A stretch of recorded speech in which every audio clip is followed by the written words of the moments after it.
Joo, mielenkiintoista. Mä voisin tähän oman osuuteni lopuksi kysyä Gavinilta näistä viimeisimmistä WikiLeaks-vuodoista, joita tällä viikolla on Suomenkin mediassa näkynyt.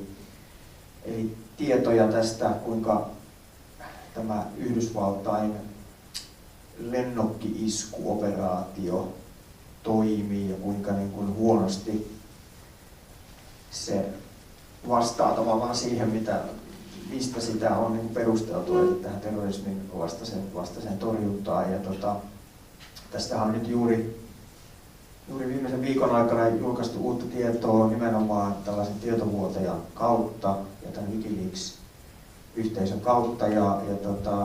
Gavinilla on ilmeisesti tästä nyt sisäpiiritietoa. So, let me ask you about this latest whistleblowing activity concerning the drone attacks at the United States in the Middle East and I guess the information came through the WikiLeaks community, and I think you have some information about that. I have a little, but basically you'll know that an incredibly rich American, crazy person, has put $250 million into an investigative outlet in the States. It's called The Intercept. And The Intercept has published most of the Snowden material now. But because of that reputation, numbers of people have come to them with new information. And some of it is, I think one must be very careful with, because the people there are still at great risk, anybody who does that. But 3 days ago or 4 days ago, they received communications from a new person very active in the drone community. I mean, this was interesting to us in London because one of the drone pilots was staying in our house because he's testifying in the Bundestag, in fact tomorrow, Monday. And he's testifying about drone policy because, as you probably know, most drones, when they fly off to the Middle East, come from Germany. They're actually based in Germany. So he was going to testify to try and get the German government to stop hosting these things.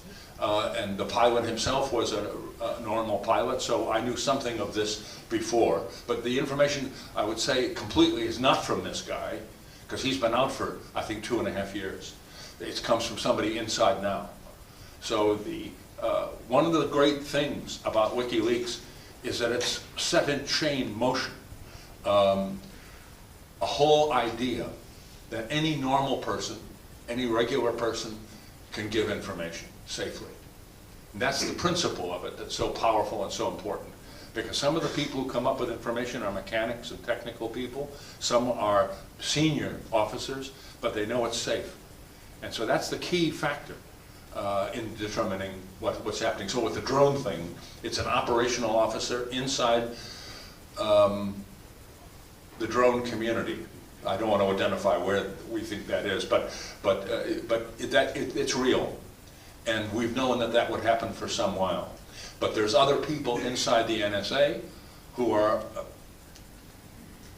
will be giving information. Let's put it that way. WikiLeaks on saanut käyntiin tapahtumaketjun, jossa muun muassa Yhdysvaltoihin on perustettu Intercept-niminen organisaatio, jonka rahoitus on 4 miljardissa, joka oli julkaistu suurin osan Snowdenin julkaisusta materiaalista. Mutta tämä vaan johti siihen, että näiden julkaisujen jälkeen uusi ihmisiä saapui heidän luokseen ja pyytää heitä antaa lisää tietoa. Ja liittyen näihin lennokki-iskuihin, niin tulevana maanantaina Saksassa yksi näitä drone-operaatioihin osallistunut henkilö todistaa Saksan Bundestagissa ja yrittää tehdä argumentin, että Saksan valtio lakkaisi tukemasta näitä operaatioita, koska suuri osa näistä drone-iskuista, sotilaslennokeista, jotka tappaa ihmisiä Lähi-idässä, itse asiassa laukaistaan Saksasta. I should say that there's a new kind of drone technology coming too, which you'll probably see, I think, within the year. It's land drones. There are robots with machines and killing machines attached to them. And these are originally started as things to be built into buildings, where somebody thousands of miles away can watch on television and shoot people automatically from the building. But now they have them in motion, and there's 70 or 80 of them in northern Iraq now, we understand. And they are, I don't know how many people they've killed so far, but they're considered an experimental development that's ongoing right now. And it's being made, I should say, one of these machines is being made by Google.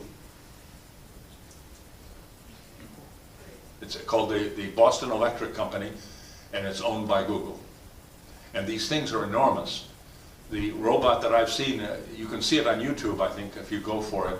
It's the size of a big, big cow.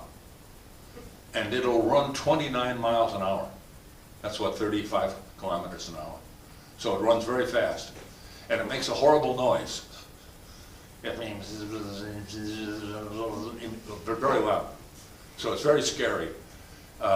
Like a Stuka from before. So that's coming.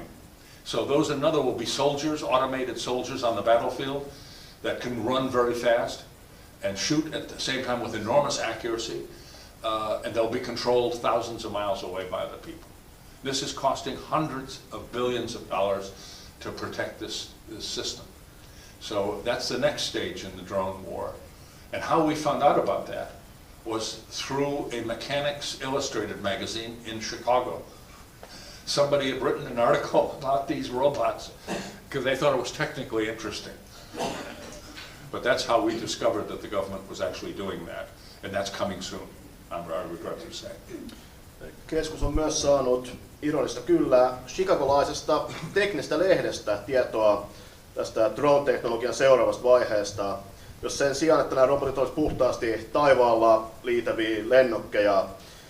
Ne uudet mallit on joko rakennuksiin kiinnitettyjä tai maan pinnalla kulkevia valtavia koneita, joita voidaan ohjata tuhansienkin mailien päästä, jotka pitää enemmän ääntä kuin toisen maailmansodan Stukat, ja jotka tälläkin hetkellä maksaa hallitukselle satoja miljardeja.